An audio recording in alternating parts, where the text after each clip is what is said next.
play? Sure. That'd be great. Now here's I want to be on song the. I wrote. Here's the song I wrote, but he sings it. I tried my best. The game is known as baseball. There isn't any doubt. There's only one way to play. 3 strikes and you're out. The players' names will live in history in a very special way as we celebrate their greatness through Old Timers Day. Well, the game is surely baseball, and the players are no lie all. The owners are quite different in this game we call baseball. This would be like the opening, at some point, then maybe to close the movie after Silent Night, The gates of heaven are open. One owner is revealed. He's the one we love and admire. Yeah, the Silent Night at the end of the story is a gripper. Oh, man, that's Yeah. going to be amazing. Yep. That's Because gonna- you forget a little bit that it's being played on Christmas Eve day. That's But right. Yeah. but then at the end it all ties it right back into and it's going to sound great with the voices on that. Oh, man. Roberto Clemente starts, as he kneels down, he starts to sing, then everybody kneels. Wow, what a scene. He gave that to me, probably on I want to say maybe the 3rd visit to Central Church. Okay. Maybe my 3rd visit. On the 1st visit, he gave me Roberto Clemente on the airplane going down, and then 2nd visit, he gave me the Negro League scene, the 2 boys before they start to pick players. Right. And then he gave me the ending of the story next. And that was he gave me the 9th and 10th innings. It took me so long to do, in my mind, the choreography for the stunts and all that stuff. But, man, and the players like Josh Hamilton. And, he used players like Jim Abbott that maybe didn't make the Hall of Fame, but had an amazing heart, I was surprised to see Jim's name in there. I'm from Me Detroit, too. and Jim's didn't grow up too far from Michigan, me. right? He's a Michigan guy, That's right. Yeah. And it's like when I do book interviews, I want to make sure that I touch on things that they're fun and to discuss, but I don't want to give away the ending because I want people to go and get the book. Is that okay with you? Oh, no, we're not going to give him the ending. Because I don't want to give too much away. No, because we want him to go to the movie too. Yeah. Yeah, we're going to shoot the movie with probably an alternate ending too. We're going to shoot 2 endings so people won't really know because the word will get out how it ends. Yeah. And but I don't tell people. I just say the closest I ever say to anybody is I say the ending has only been done once in the history of Major League Baseball. That's only happened one time. The ending that he does at the end. It's never happened except he did it. The hero of the story. Pretty cool. That's good. Yeah, that's good. All right. Only been done one time in recorded history. I like that. It's true. That's right. It's only been done once. Yeah, and you know what's funny? He doesn't. That's funny. You know what's cool is that God doesn't make mistakes. He just doesn't make mistakes. Everything if he puts his blessing on something, I've learned is that sometimes he does it. He doesn't do it on our timeline. He does it on his timeline. By the way, that's a beautiful cross. Oh yeah, this. It's so beautiful. Yeah, it's man. an old pewter crucifix. Wow, that's so beautiful, man. Yeah, I always keep it with me. That's awesome, man. Yeah. That's awesome. You guys ready? Okay, Clay's going to be hosting it. So Clay will be hosting it. Thank you guys for coming here today. Thank you so much. You guys are so professional. You did such a wonderful job on everything for us. So we're so grateful. Oh, thank you very much. You make us look so good all the time. We're gonna see you guys again on that Wednesday. So let's see. Yesterday was what, the 7th or the 8th? Yeah, today's the 8th. The 8th. Elvis's So 7th. birthday. So we'll see. Oh yeah, that's right. So we'll see you guys again on the 21st that afternoon. We'll start doing our every 2 weeks stuff. Are you gonna do the? Yeah, that'll be the big room. There'll be 3 of us in that one. Yes.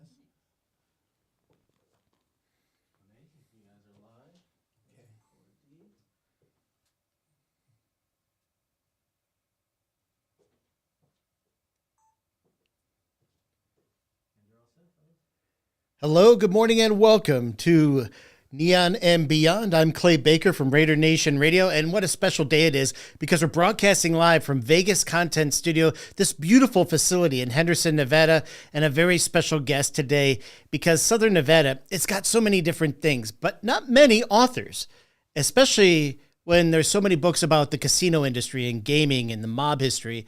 But what about a book about angels and demons?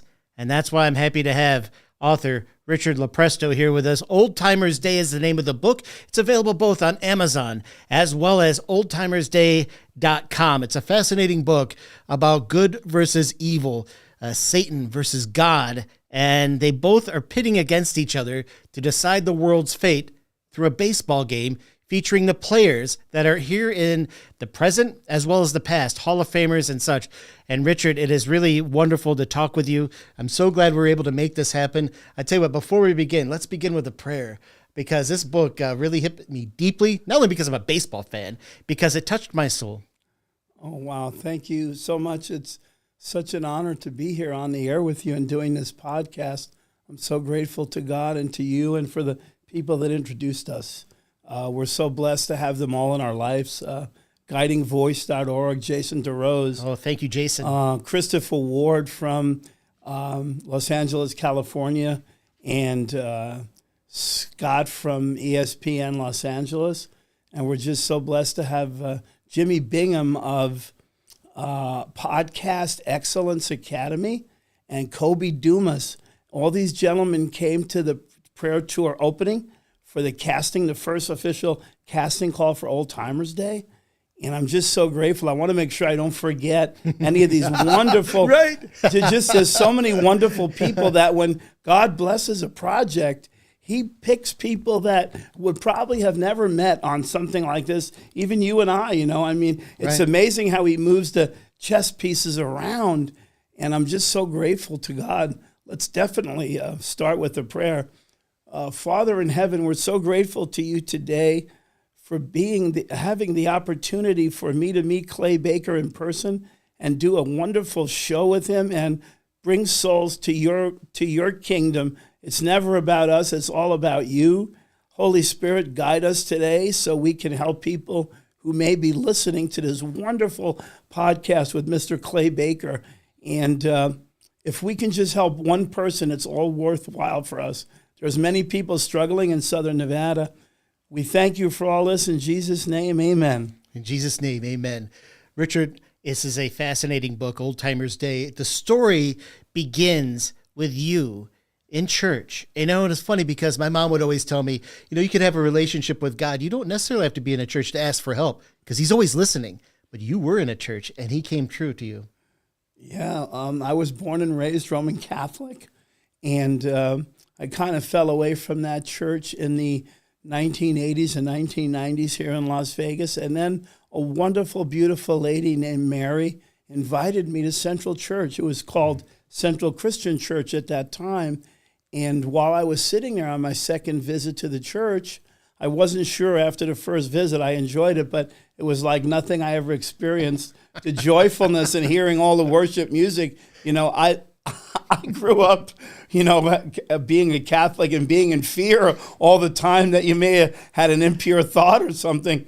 And now I realize the love of Jesus Christ, that you don't need anybody to go to God for you. You can go directly to Jesus on your own. You don't need an intermediary because after he rose again from the dead and he opened up the gates of heaven to all of us. Well, it's also because you were kind of in a spot in your life where you were looking for direction again.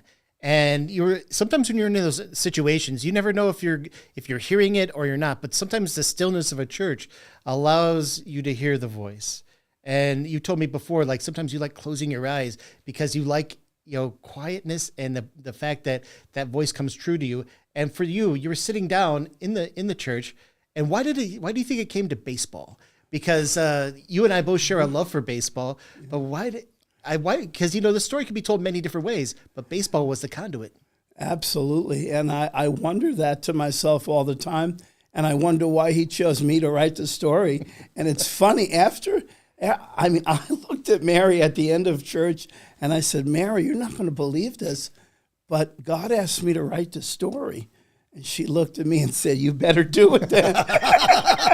Good job, Mary. You're right. She knows that I'm a procrastinator. Like, as far as the only time I didn't procrastinate was when I was in high school and college. I actually paid attention and did the work, So she said, "I guess you better do it." And then I went home, and he started giving me the opening of the motion picture first. So I went home and wrote it down. And then the next week he gave me more of the story. So I went home and I wrote it down again, and I've got these sticky notes and these index cards and coffee-stained computer paper, and I'm handwriting this down, and I'm realizing this is going to be like an amazing story, right? Yeah. So he gave me the second important scene, almost verbatim, so I wouldn't mess it up, So he gave me the second scene, and then he gave me the ending, which I'm not going to tell on the air. You guys are going to have to take a look and actually read the ending or see it. Funny about the ending, Clay, I want to tell you this, that people call me and text me and email me from all over the world about this. And I'm like, how did it get, to South America and stuff? And Isn't they that say, amazing? It's how God moves. And that they'll say, "Richard, I don't understand baseball, but the ending of your book makes me feel so good that I like to keep reading the ending over and over again." Oh, I love it. Old Timers Day. You can find it on Amazon, oldtimersday.com. It's a fascinating book and a very fun read. And like you said, you don't have to be a baseball fan or obsessed by baseball like I might be or Richard might be, but you'll love it because there's a story that comes true. And I like the fact that also, you were able to work in collaboration with your longtime friend and mentor, a father figure to you. Can you kind of explain how Jerry Schaefer came into your life and kind of helped you piece this together as well? The great Jerry Schaefer, I have to tell you that he had the single greatest impact on my life of any human being. Him and his beautiful wife, Marianne Mark Schaefer, the beautiful actress and model. And they treated me like a son. And from the minute, it's funny, the first time he called me, I was driving around and I was running errands, of course. This was maybe 25, 30 years ago now. And I had this voice. It sounded like Cecil B. DeMille in the Ten Commandments. It sounded like the voice of God. And he goes, "Is this Richard Lopresto?" And I'm like, "Yes, this is he." And he said, I need you to come over to my house. I need to talk to you. Someone asked me to come meet you and talk to you. And it was like the hand of the Lord there. And I learned so much from him about life and the Hollywood, the industry, and all that stuff. He taught me so much, way beyond just, the stuff about movies and books and all that. He just taught me so much about life. He had the single greatest impact on me of anybody in my life, him and Mary. That's fascinating because, Jerry Schaefer to the rest of the world is a writer, producer, director, countless amount of projects that he's been on. But at the same time, I think it kind of came around at the right time for you because, as you said, you were a writer early on in your life, but at the same time, when this finally came around to it, like you were like writing things down on scratch notepads, and whenever sometimes it would come to you, you would put something out there, but you didn't know how to put it together. Jerry did. Yeah, Jerry knew how to do it, and he said to me after I brought him all these notes, he looked at me and said, "What do you got there?" And I'm like, "Jerry, you got to take it." I said, "This is a story I told you about." He goes, "All right." He says, "Let me take a look at it." So we're like dissecting this thing, and he reads it. He takes about an hour, and he says, "Wow." He said, "This is really good." He says, "This will be fantastic." He said, and he even thought, he was trying to think if anybody had ever done anything like this. And he said, "No." He goes, "This has never been done before. This storyline has never been done before." So he says, "Richard, we're going to do this, and I'm going to help you do it so you can polish it up and stuff like that." And I said, "Wow, I'm so grateful to you, Jerry, and to his wonderful wife, Marianne, and his family. They treated me just like a son. I'm so grateful to God to have put him in my life. What a blessing, And I have to tell you, the project doesn't happen without him. Even though he passed away in 2019, he went to be with the Lord December of 2019. And just what a wonderful man. Just so grateful to God to have him. So Jerry, if your family's listening out there, you're in heaven, just thank you for being so wonderful a human being. Well, Jerry, it's a masterful work that you were able to work with this with Richard. Again, Old Timers Day, oldtimersday.com. You can find it in Amazon as well. And the movie is also coming along. We'll get into that as well. But let's just start with some of the early parts of this book. And this is why I really enjoy it, because you remind everybody that baseball's a kid's game. And in your mind's eye, you see two boys enter out onto the field.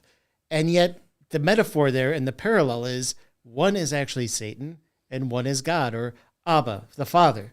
And that's when this idea comes around of like deciding the world's fate over a baseball game. And just like you would do when you were a kid and you were siding up teams, all right, I'll go first. I'll pick two people. You go next. You pick two people. Yeah. And once again, he gave me the opening on the first visit. Then he gave me that scene with the two little boys, dressed in the baseball uniforms. Incidentally, the name of the teams in the screenplay are the Sin City Angels. That's God's team. And the Las Vegas Neon Kings is Satan's team. But interestingly about the book, this is really interesting. These names. This is so interesting because in the story, two of the rules that God and Satan agree on is that they're not allowed to tell the players who they're playing for. So God is not allowed to tell his guys, hey, you're playing for humanity. I'm the Lord, And Satan, although he's a deceiver and a liar, he's not allowed to try to trick his players and tell them that they're playing for God. But of course he does. And so you have that's why people who say, well, he wasn't this guy wasn't a bad guy. Why is he on Satan's team? And I have to explain to them, they don't know they're playing for Satan. They don't know. They're by the end of that game, I'm not going to give any spoilers, but the 9th and 10th innings of this game is some of the most intense baseball footage that I've ever seen. And just saw in my mind's eye that God gave me, because I could have never thought of a game this good. You know what I mean? I could have never thought of the plays and translated onto the big screen. It's going to be just amazing how we're going to do it. We're going to shoot it in stop action. Okay. With flash bulbs going off like in the old days. Yeah, with the smoke and stuff in the flash. Yeah. And it'll be like a stop action, and you'll see like the ball going to the glove and diving. And I'm going to shoot this movie like no other baseball movie has ever been shot. It's not going to be like anything that you've ever seen. And the reason for that, I'm doing that, it's not for selfish reasons, is because the attention span of adults, but primarily our young people today, is such a short attention span. Mm-hmm. Yeah. So I told the great Jimmy Bingham and Kobe Dumas, I said, not only are we going to bring these players back to life, but we're going to make it so visually entertaining and exciting that they won't be able to look at their phones because they might miss a play. So that's the mindset that I had to do with the great Jimmy Verderosa. Wrote a brilliant screenplay, and and I helped a little bit. Of course, we used the manuscript from the book and certain of my input, but he's the lead writer on this magnificent screenplay. And people ask me, that screenplay, tell me about it. I said, think of the movie Gladiator, but played out in a baseball game. Okay. So, all right. So that's the intensity that you're going to see. The first Gladiator, not the second one, which was good too, but the first one was just forget about it. So picture baseball in the Roman Coliseum. That's what this game is. Yeah. Yeah, that's what it becomes. And funny because the book goes inning by inning and the urgency keeps building and building and building to the very end, and lead changes happen. It's great. Old Timers Day. Richard Lopresto is here with us. All right. Can we get into this one part? You're building a dream team with the best players that have ever played baseball, past and present. How much fun was that to go through the list of names and starting off with from like Ty Cobb all the way to Bryce Harper? Yeah, and here's what's thank you for bringing that to the forefront. A lot of the players, when I wrote the original story in the book and God gave me the names, like nobody knew who Bryce Harper was, and Paul Goldschmidt.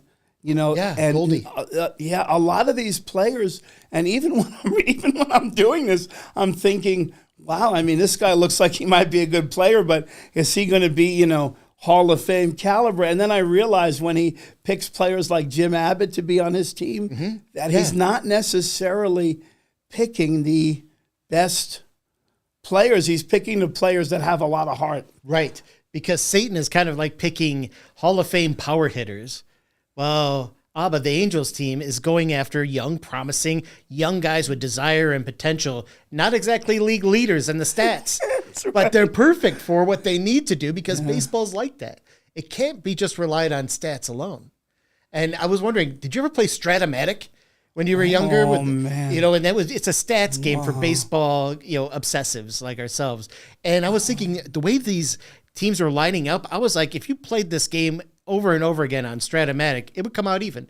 There'd never be a winner. There would always be like a tie game after 15, 18 innings. It's amazing that you mentioned Stratomatic because I have to tell you this. It's an old school game. Yeah. Yeah. It's funny though. For anyone under 70. I'm so glad that you brought it up. Listen to this. So I grew up in a really bad neighborhood called Fort Greene Park, Brooklyn. Oh, great. And luckily, sports probably saved my life a number of times growing up in that area. And at nighttime, my older brother, Robert, and he would have me stay inside and play Stratomatic or chess because I had a real affinity for chess growing up. Oh, yeah. So he didn't want me going out at night. So through those formative years when kids get in trouble, after it gets dark in Fort Greene Park, Brooklyn. And it gets hot, you want to get outside. I right. understand, yeah. Absolutely. So he would keep me inside.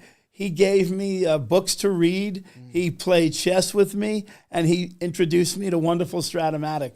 So I want to make sure that we get copies of all this stuff to Stratomatic because it really probably saved me from many pitfalls as a child growing up. It was a great game. Thank you for bringing that up. Oh, well, that was one of the first things I thought of. And one of my friends is a baseball historian. I'm like, as soon as I'm done with this book, I'm sending it to you because he wants to play Stratomatic all day, every day. I'm like, Trino, we don't have time. We got to watch the Raiders lose. What are you talking about? That's so funny. That's so cool that he still plays Stratomatic. Oh, yeah. Isn't that great? It's actually now more fun than ever, and it's like, how could this be? And how sad. I mean, it's this, we're like two aged men playing Stratomatic, shutting the entire world out. What does that say about us? It's Neon and Beyond. I'm Clay Baker with the great author, Richard Lopresto. The book is called Old Timers Day, oldtimersday.com. You can also get Old Timers Day on Amazon, and we're broadcasting live from Vegas Content Studio. Big thanks to Kautrion and Jason DeRose from A Guiding Voice. Here's the thing. All right. So you're going through the players, and it's a who's who of the great players. And then it comes time to pick a DH. And it was so funny that the name Ron Blomberg comes out. Oh, Bloomer. I almost jumped out of my seat when I read it because I'm like, yes, because when Ron Blomberg came out as the first DH in the American League, he was vilified because they're like, I remember my dad saying, how lazy can you be? You can't play the field. All you got to do is hit. And why him? Of all the DHs, like Edgar Martinez, whoever. What do you remember of Ron back in those days? He was a left-handed hitter, and he was really good with men on base, hit righties really well. He's a great lefty. I remember because I grew up. Oh man, you're bringing up this because now you're even making me remember parts of the book that I had forgotten about. Oh, now good. because I mean Ron Blomberg. Yeah, I'm thinking. Ron Blomberg. Really, is that who I'm putting in here? So yes, so he gets brought up in the discussion between God and Satan on the pitcher's mound, and I remember him with the Yankees. I was a diehard Mets fan growing up. Oh, cool! Because really? my dad was a Brooklyn Dodger fan. Yeah. And when the Dodgers left, me and Robert kind of inherited, the New York Mets. But sometimes I would go to Yankee games, or Benedetto, my dad at the time. I found out later he adopted me. That he would take me to the Yankee games, me and Robert. Oh. So sometimes we made that trip up to the Bronx. And I'm going to tell you that in the late 60s and early 70s, Yankee Stadium was not in a good neighborhood. Yes, it was scary. And it was not a good, and I still think back to those days, and I remember the Bronx looking like, like a zombie movie. Yeah. Parts of the Bronx were all burned out and just all that. And I remember I'm thinking, wow, are we going to get out of here after the game? Are we going to get home alive here, But yeah, Ron Blomberg, I saw him actually play. I can't think of the exact game that I saw him play, but it's good. It's interesting that these players that were chosen to be talked about and this and that. It's just amazing what he can do. I just never cease to be amazed. Well, growing up in the 5 boroughs of New York, you grew up in Brooklyn. And the setting of this game, this mythical game between Satan versus God, it takes place in Ebbets Field, which is transplanted here at Central Church on the playing fields there. And why Ebbets Field? That was an enigma. That was a mythical spot. And when the Dodgers left Brooklyn for L.A., I remember the songs like Phil Foster. It was like, let's keep the Dodgers in Brooklyn. Remember? A home is not a home without some love. Why Ebbets Field? Well, yeah, that's another thing. So growing up in Brooklyn, I would ride the subways, and they used to have. I hadn't thought of the Ebbets Field apartments, because where Ebbets Field was, there now sits apartment buildings. Yeah. And I remember going by them, and the area wasn't particularly nice either back then. But I remember walking by them, like we would take the bus to play games against people in other teams in other parts of the city and stuff like that. And I remember walking by the Ebbets Field apartments. I hadn't thought of that until the book, till I started. I hadn't thought of Ebbets Field, I don't think, in maybe 30 years. And then it's like the game's going to be played in Ebbets Field. One thing of humor in the book and the movie, God and Satan agree on two things. You ready for the two things? They agree the Dodgers never should have left Brooklyn. Right. Number one. And they Satan also never liked that. That's right. Even Satan agreed the Dodgers should have stayed in Brooklyn, which is kind of humorous. And then they agree that no players that have ever admitted to taking steroids would be allowed in the game. So those were the two rules. Yeah. And I really like that, because, you know, the Lord is sending a message that, you know, don't take that stuff. Don't do it. Even though it's tempting and there's pressure. Even today, there's pressure on young people who have all the testosterone they ever could need it between the ages of 16 and like 22. But there's pressure on them to take steroids and stuff to get even better and bigger and muscular and faster. Sure. So it's kind of cool that God and Satan agreed to that in the story, that the Dodgers never should have left Brooklyn, and people who admitted to taking steroids are not allowed to be in the game. So that was a nice touch. It's Neon and Beyond. I'm Clay Baker. Richard Lopresto is here. We're talking about his great book that's becoming a movie, Old Timers Day. There's stories of redemption here, not only with certain players, but also with umpires, famous and infamous. You know, and it's like, how do you make this balancing act? Because no side needs to get an extra advantage over the other. Because also, that's part of one of the rules, like nobody can use any of their powers to alter the game. But yet the cadre of I mean, you have umpires that actually fixed games. You know, it's awesome. But there's stories of redemption too, where they're trying to make right.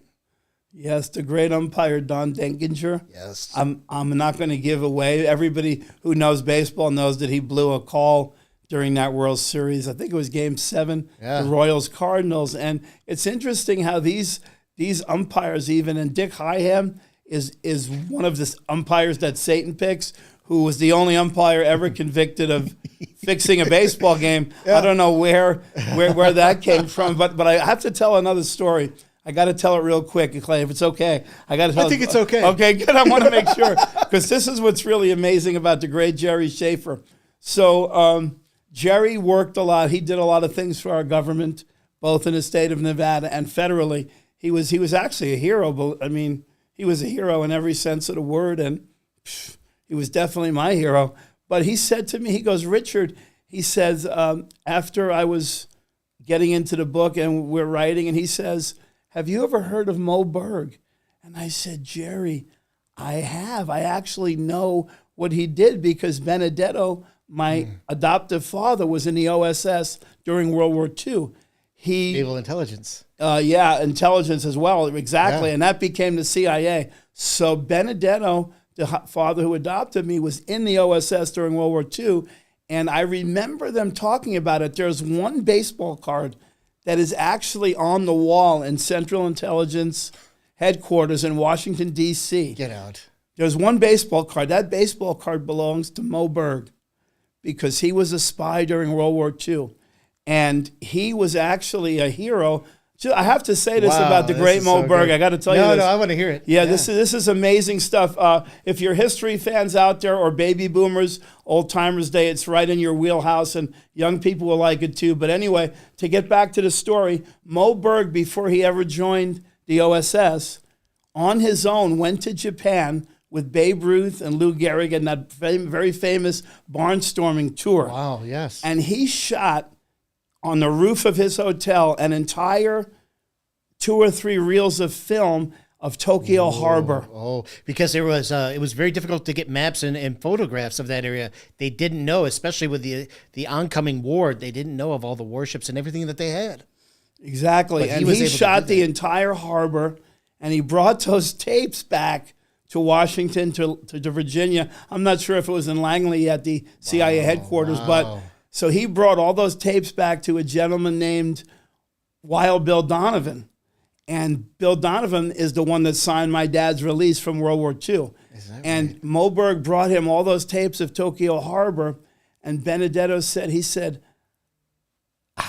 what made you do this, Mo? Why did you do this? And Moberg said to Donovan, he said, I just thought that maybe you guys could use it down the road. And that's when he actually became, while he was still playing baseball, became an agent for the OSS during that time. And I have to tell one other mission he had. He had to go see a conference. He was airlifted and parachuted into Europe during World War II to see that famous German scientist Heisenreich, to see if he had the recipe for the atom bomb. And if he had the recipe for the atom bomb, he had to kill him, assassinate him. And he was given a cyanide capsule, as was my father when he went out on missions.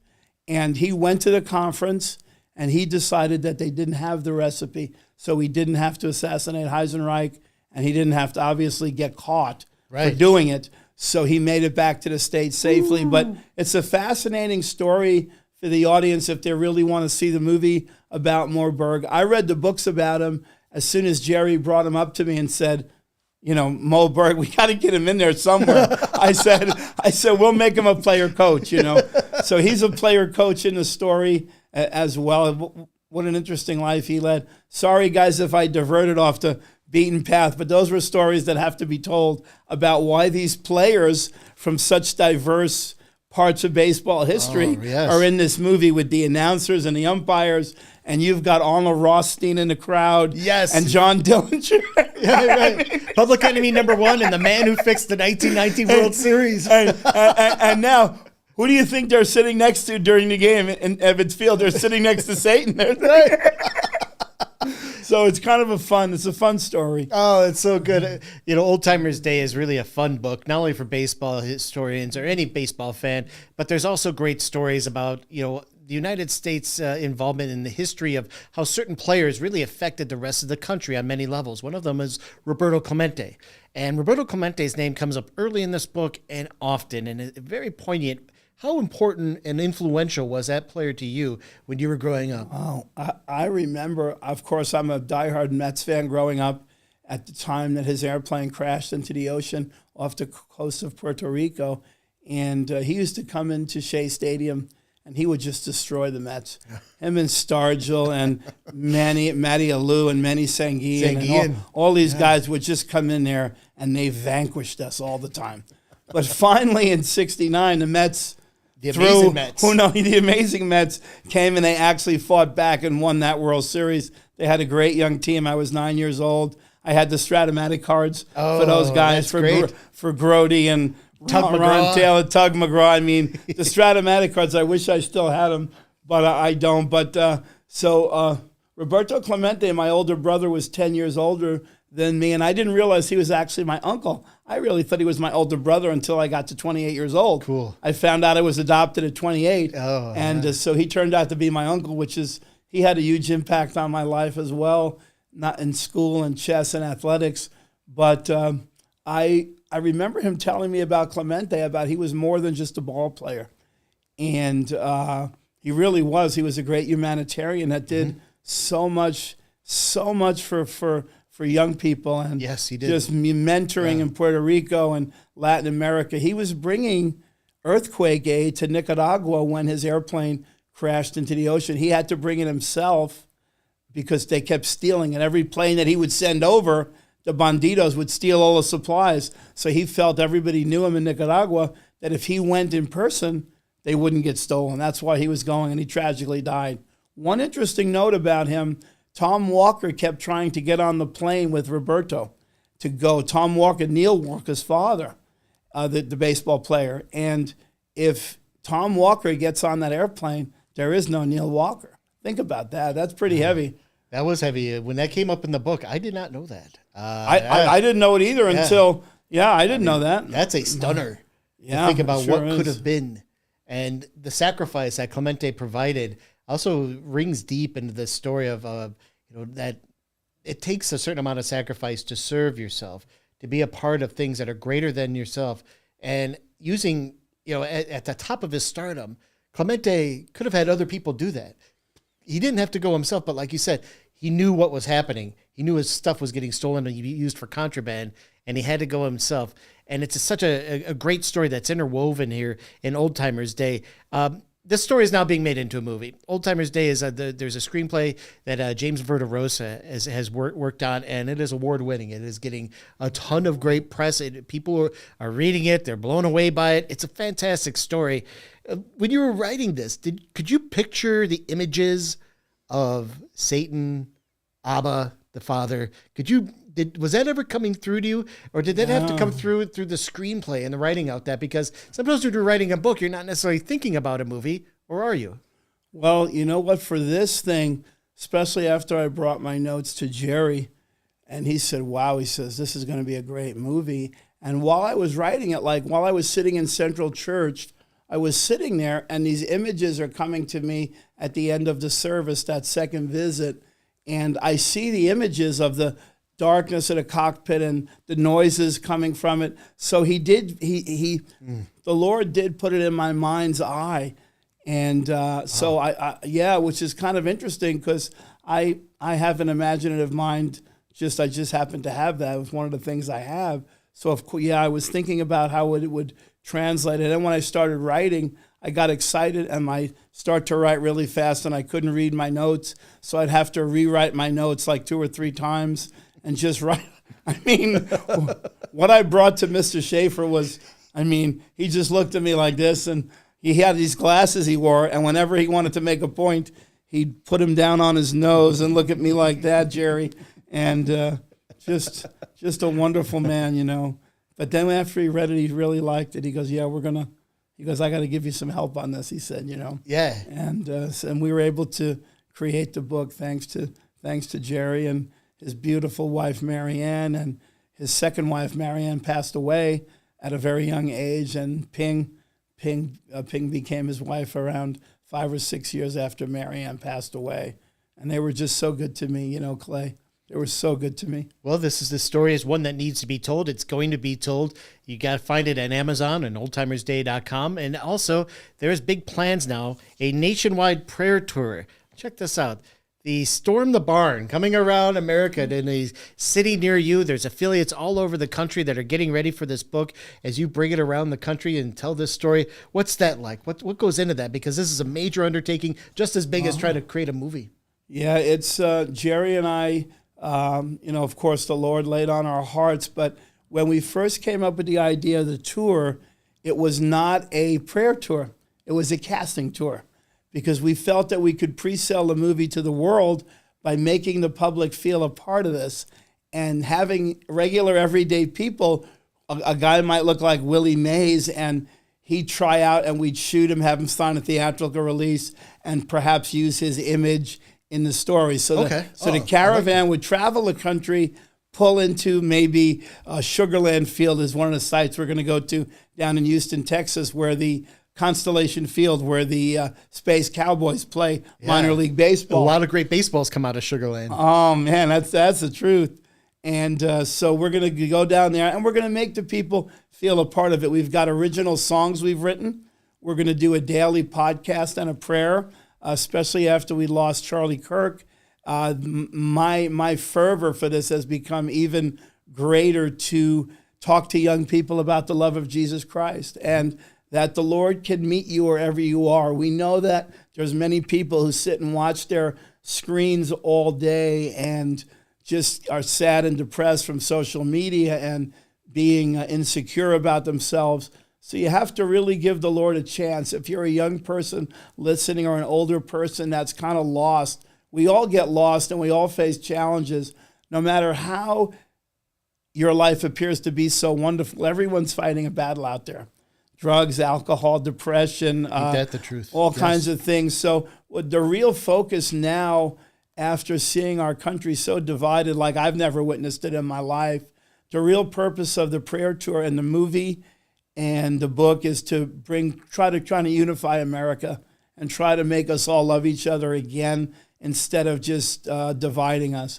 And those themes are talked about in the great screenplay, and the monologue for the screenplay, which I personally wrote, talks about those themes as well, that Jory Jordan, the actress, is going to give the opening monologue in front of the Lincoln Memorial. And that's intense. So it's going to be strong. a great scene. I gave you guys a little spoiler.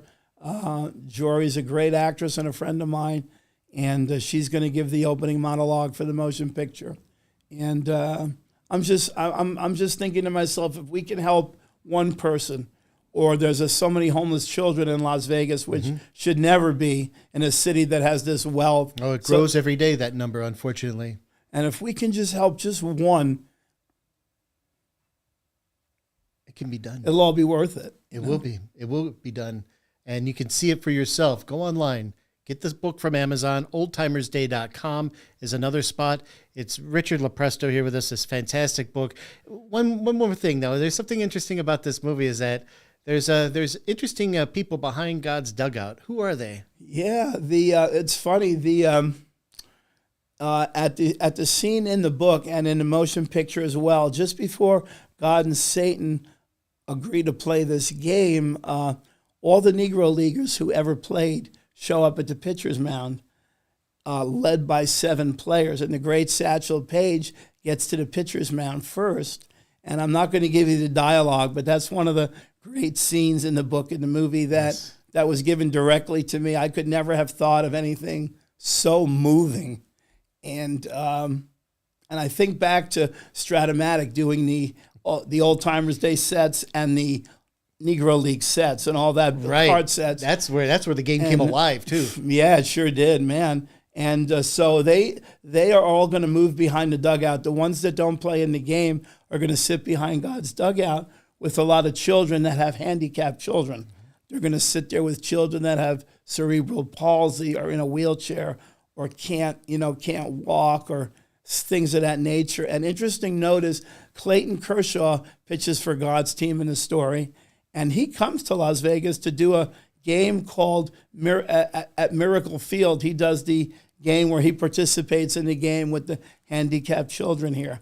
He's such a great man. He spoke at Central Church years ago before he was really well known, and I'm hoping he'll play himself in the movie. I'm hoping we can get Clayton to do that. I have to say to you, Clay, on a personal note, thank you so much for your time. Oh, Richard. Thank you so much. I'm honored that you would read the book and not just read it, because I tell young people there's a huge difference between knowing and understanding. So you not only took the time to read it, but to understand it and all the ramifications of it down the road. So God bless you. And thank you for having me on your show, man. Oh, thank you so much. Oh, it's an honor to be with you. I cherish the book, and being able to talk with you is something that I'll never forget. It's absolutely wonderful. Get it for yourself so you can feel the same way.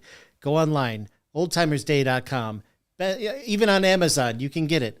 Old Timers Day by the great author Richard Lopresto, and also coming to a movie theater near you. I'm Clay Baker with Neon and Beyond. Richard, thank you very much. Thank you so much, and God bless everyone out there. Thank you for watching today. Man, you were fantastic, man. You're the best, God Richard. bless you. No, you're the best. Sitting man. with you is like, Wow. we're just two people talking on the side of the road. It's great. So wonderful. You're so well spoken on the air, man. You're so well. Oh, yeah, thanks. so God gave you a beautiful voice, man. What a blessing you have, man. Well, when you get stuff like this to talk about, it's real easy. So it comes from the heart. It always has to. So doing this is like a real honor. Thank you man. again. Thank you so much, man, for your time today. Contra, thank you for making all this really easy to come in and handle, man. This is really cool. What a great studio Yeah, you guys have. Great facility. It's really nice, man. We're here to set up, you guys show up, look good, and leave. There you go. There you go.